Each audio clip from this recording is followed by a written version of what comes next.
International football's oldest rivals, England and Scotland, kick off shortly in front of more than 22,000 fans at Wembley in a high-stakes game.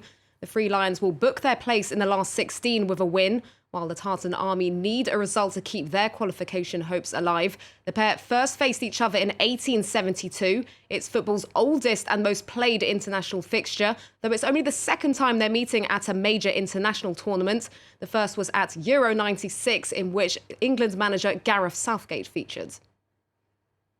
Younger generations probably have a different view on those old rivalries. I certainly haven't felt the need to build that up with the players. I want them to approach it like any other game of football and focus on playing well. And I don't think we need to emphasise the other part too much.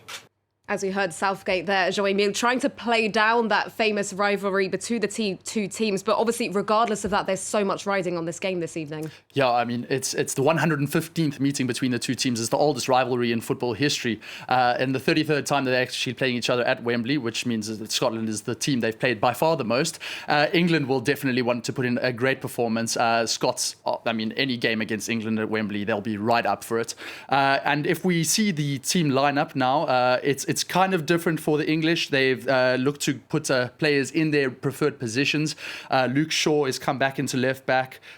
Reece James now into right back position. They're looking to be a little bit more dominant against the Scots. The midfield, I think, is where this game will be won. However, you've got Declan Rice, Calvin Phillips, very good at controlling the game. How they did against Croatia, it was really sublime. They controlled that tempo.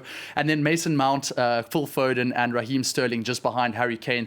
Really, that's a lot of creativity behind a very clinical striker. For the Scots, they're going to have to put in a much better display than they did against than they did in their last match. I mean, Andy Robertson was their only outlet. David Marshall was fielding long balls from the goal.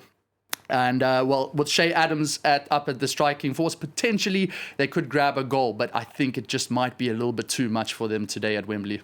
A prediction for the score, quickly? I'm going to go, well, this game is never goalless, so there will be goals. I'm going to say 3-1 to England. OK, we'll be looking forward to that match and bringing you more on that match shortly, kicking off shortly. Let's now